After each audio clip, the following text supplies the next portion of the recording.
बहुत स्वागत है आप सभी दर्शकों का वृषभ राशि के लिए शनि नक्षत्र परिवर्तन के इस वीडियो में। कर्म फलदाता न्याय के देवता शनिदेव 17 मई को नक्षत्र परिवर्तन करेंगे और अपने मित्र बुध के नक्षत्र रेवती नक्षत्र में गोचर कर चुके हैं। शनि रेवती नक्षत्र में ही गोचर करते हुए 27 जुलाई को वक्री हो जाएंगे और वक्री अवस्था में ही नक्षत्र परिवर्तन करके 9 अक्टूबर को अपने ही नक्षत्र उत्तरा भाद्रपद में गोचर करेंगे। उत्तरा भाद्रपद में गोचर करते हुए शनि मार्गी होंगे और पुनः 8 फरवरी 27 को रेवती में आएंगे और 3 जून 27 तक रेवती नक्षत्र में ही रहेंगे। तो इस तरह से शनिदेव का रेवती नक्षत्र में गोचर 2 बार होगा, एक तो 17 मई से 9 अक्टूबर और दूसरे 8 फरवरी से 3 जून 27।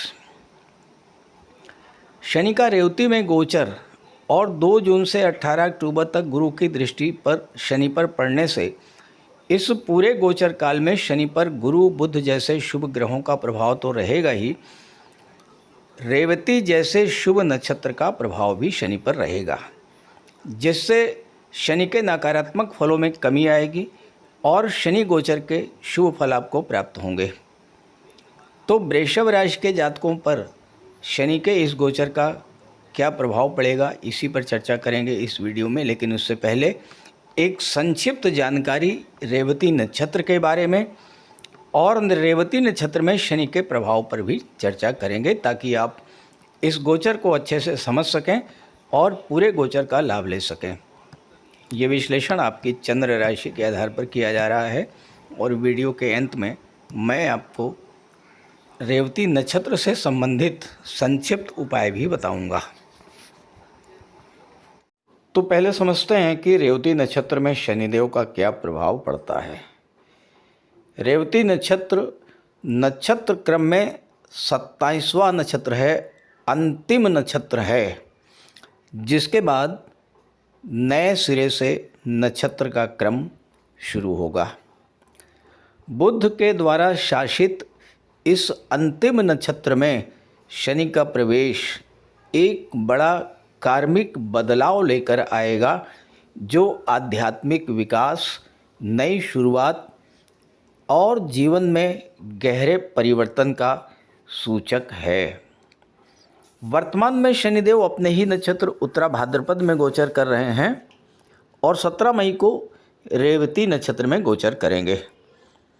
अब यहाँ पर शनि मंगल का दुर्योग भी 11 मई को समाप्त हो चुका है। 2 जून को देवगुरु बृहस्पति भी अपनी उच्च की राशि कर्क राशि में गोचर करेंगे और शनि पर गुरु की दृष्टि पड़ेगी, तो शनि का नकारात्मक प्रभाव कम होगा।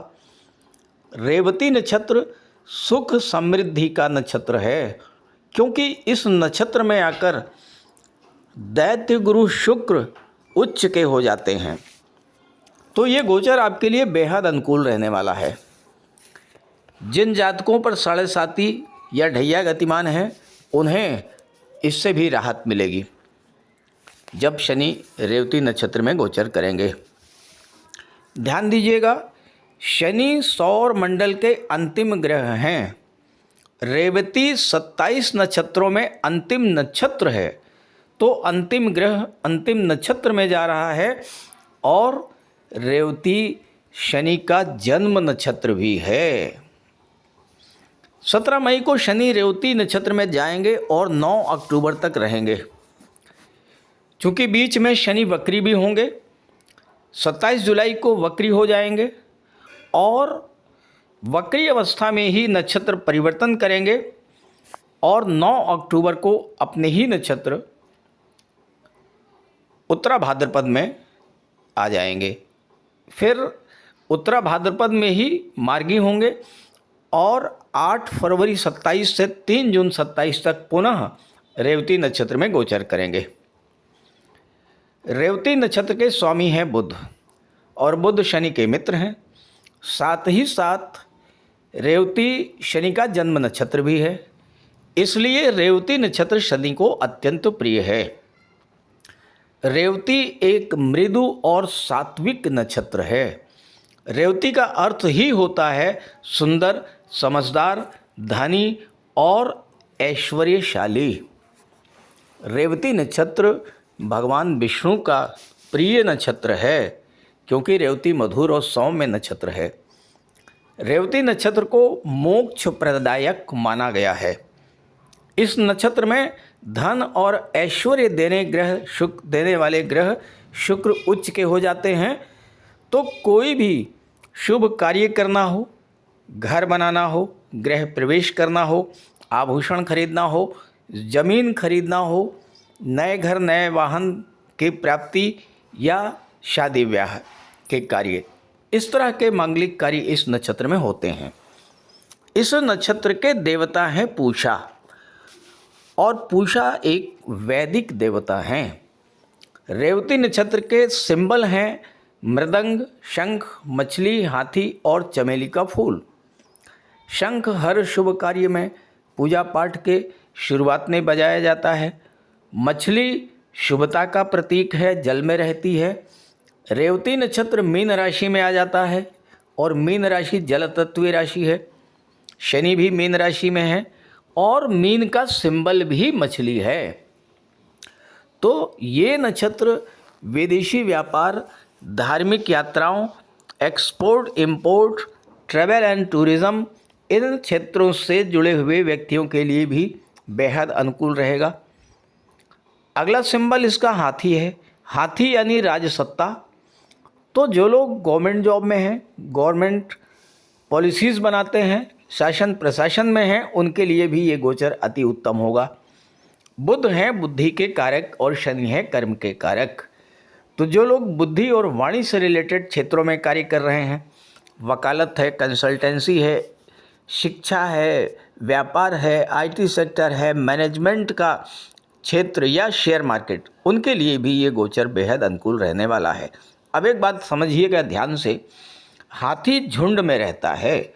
तो वो जातक जिनका जन्म रेवती नक्षत्र में हुआ है, वो परिवार के प्रति समर्पित होते हैं। खास करके अगर महिला हैं तो वो अपने घर, अपने परिवार के लिए विशेष समर्पित होती हैं।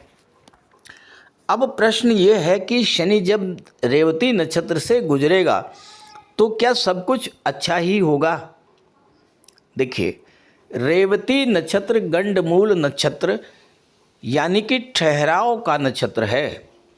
तो यहाँ पर हम रुकते हैं, अपने एक्शंस का रिव्यू करते हैं, तब आगे बढ़ते हैं।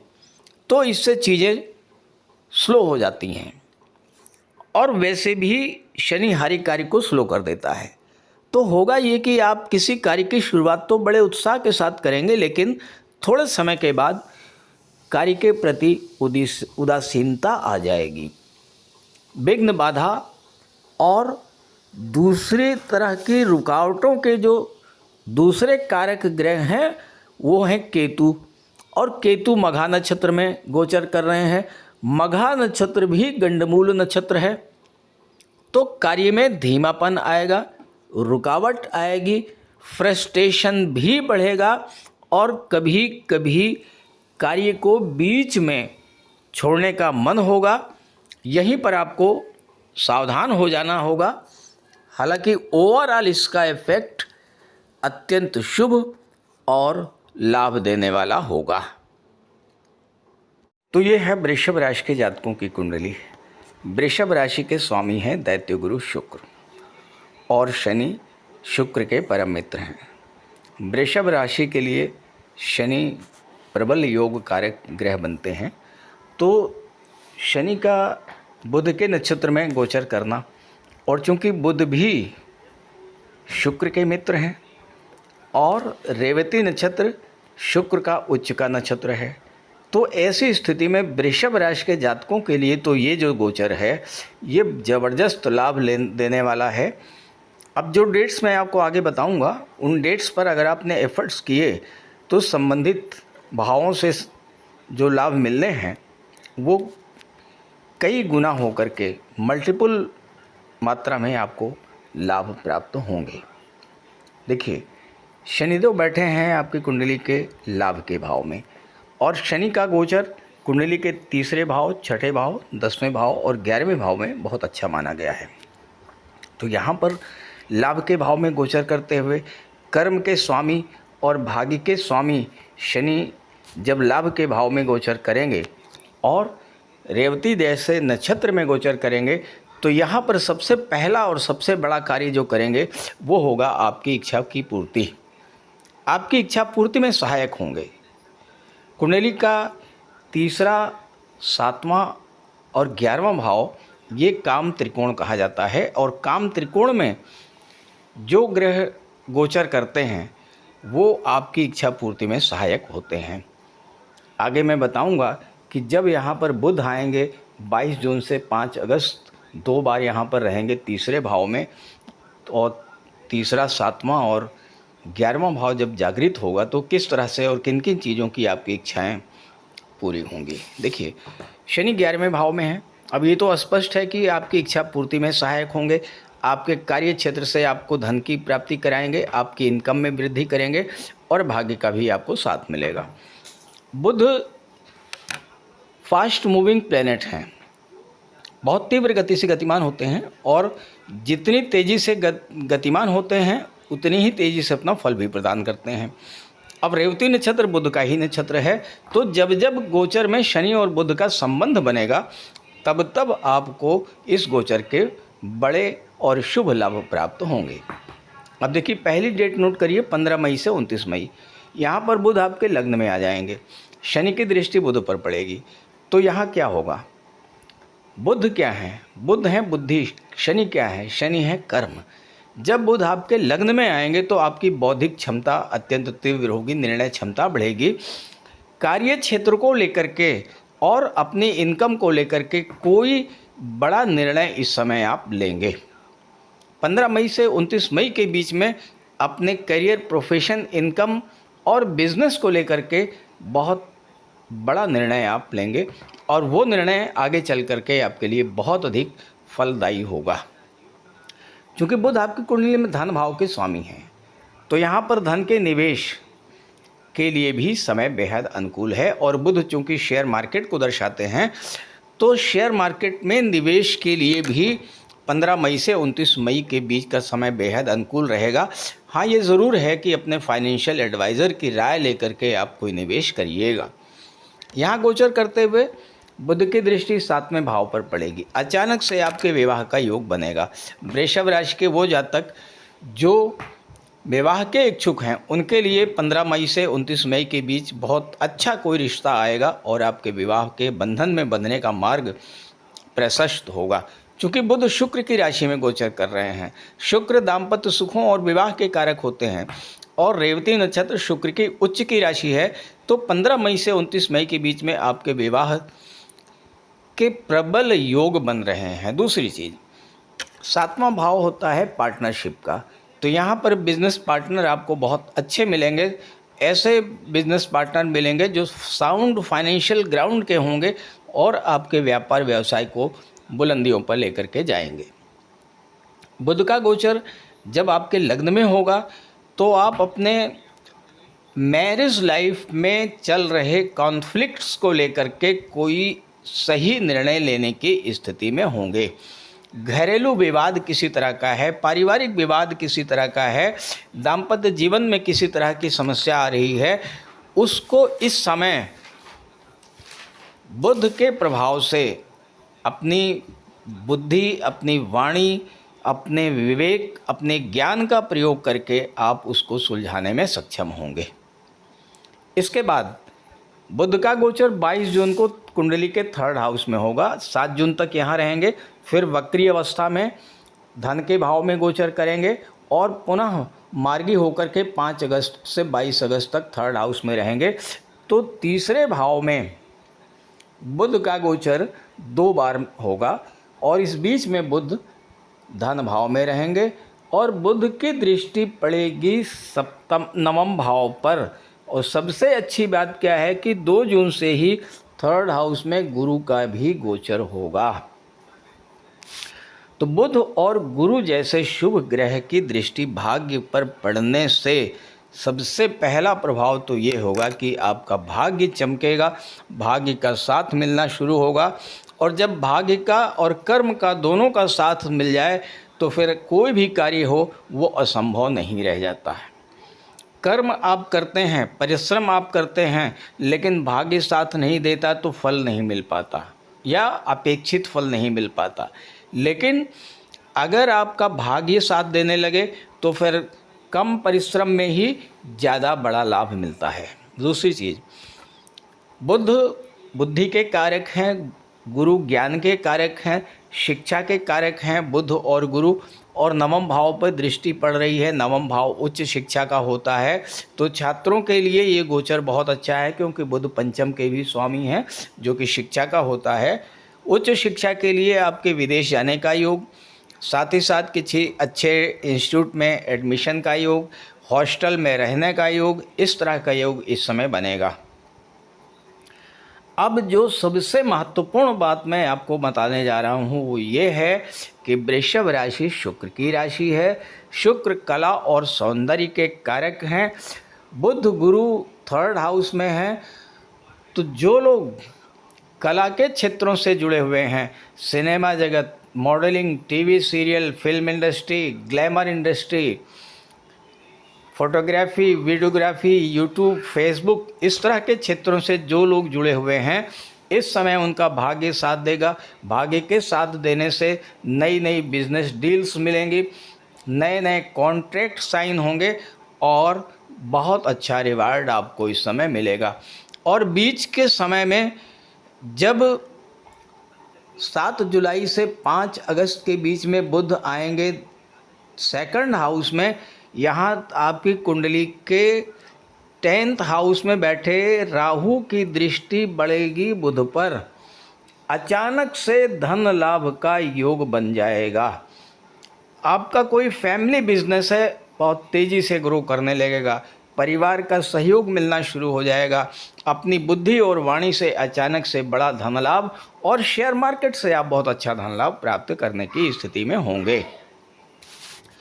इसके बाद पंचम भाव में अपनी उच्च की राशि में बुध गोचर करेंगे और शनि की दृष्टि बुध पर पड़ेगी, बुध की दृष्टि शनि पर पड़ेगी। पंचम भाव बुद्धि का, ज्ञान का, शिक्षा का, क्रिएटिविटी का, लव रोमांस का और आपके पूर्व संचित कर्मों का होता है।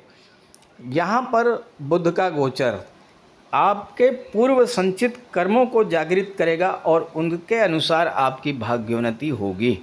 दूसरी चीज़, छात्रों के लिए ये समय बेहद अनुकूल रहेगा। बुध आपकी बौद्धिक क्षमता में वृद्धि करेंगे। Learning power, memory power, grasping power आपकी बढ़ेगी और आप सफलता के नए नए अध्याय लिखते चले जाएंगे। यहाँ पर 5वां भाव आपकी क्रिएटिविटी को दर्शाता है, तो कुछ नया करने की स्थिति में भी आप होंगे इस गोचर काल में। और इसके अलावा 5वां भाव जो होता है ये लव रिलेशंस को दर्शाता है। बुध जैसा प्लेनेट जो कि जॉली प्लेनेट माना गया है, बुध ऐसा प्लेनेट सोशल प्लेनेट माना गया है। तो बुध यहाँ पर जब गोचर करेंगे तो शनि की दृष्टि पड़ने के कारण आपके रिलेशंस में कोई अगर दूरी बनी थी वो समाप्त होगी। आपके रिलेशंस फिर से मधुर होंगे और विवाह के बंधन में बंधने का योग भी बनेगा। यहाँ तक की स्थिति रेवती नक्षत्र की रही। इसके बाद 9 अक्टूबर को शनिदेव नक्षत्र परिवर्तन करेंगे, अपने ही नक्षत्र उत्तरा भाद्रपद में चले जाएंगे, उस पर अलग से चर्चा करेंगे। फिलहाल तो चर्चा रेवती नक्षत्र की रही। तो ये गोचर आपके लिए बहुत अच्छा अनुकूल है, इसका लाभ उठाइए। अब प्रश्न ये है कि ये तो एक जनरल प्रेडिक्शन हुआ और वृषभ राशि के करोड़ों जातक हैं, मुझे नहीं पता कि आपकी जन्म कुंडली में क्या स्थिति है इन ग्रहों की। तो अगर आप अपनी जन्म कुंडली की एनालिसिस कराना चाहते हैं तो इसी वीडियो के डिस्क्रिप्शन बॉक्स में मैंने अपना व्हाट्सएप नंबर दे दिया है। स्क्रीन पर भी अपना नंबर लिख दे रहा हूँ 9058414128। आप इस पर संपर्क कर सकते हैं। अब प्रश्न ये आता है कि रेवती नक्षत्र का क्या उपाय किया जाए। किसी भी नक्षत्र का सबसे बड़ा उपाय यही है कि उसके प्रतीक चिन्हों को, उसके सिंबल्स को आप अपने पास रखिए, उसके स्वामी की उपासना कीजिए।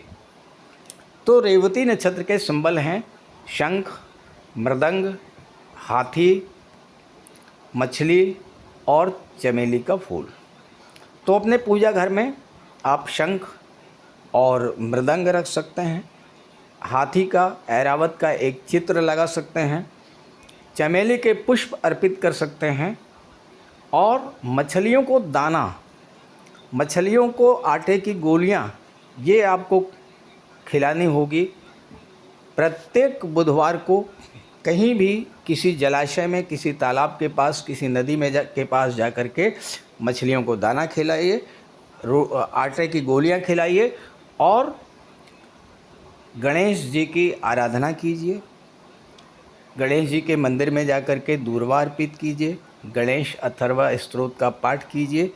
साथ ही साथ सबसे बड़ा उपाय है कि गौ माता की सेवा कीजिए, गाय की सेवा कीजिए, गाय को अन्न दीजिए, भोजन दीजिए, चारा दीजिए और अगर ये ना कर सके तो किसी गौशाला को डोनेशन कर दीजिए। साथ ही साथ पक्षियों को दाना और जल ये ज़रूर दीजिए। तो ये सब उपाय कीजिए, बहुत अच्छे फल आपको मिलेंगे रेवती नक्षत्र के। नमस्कार।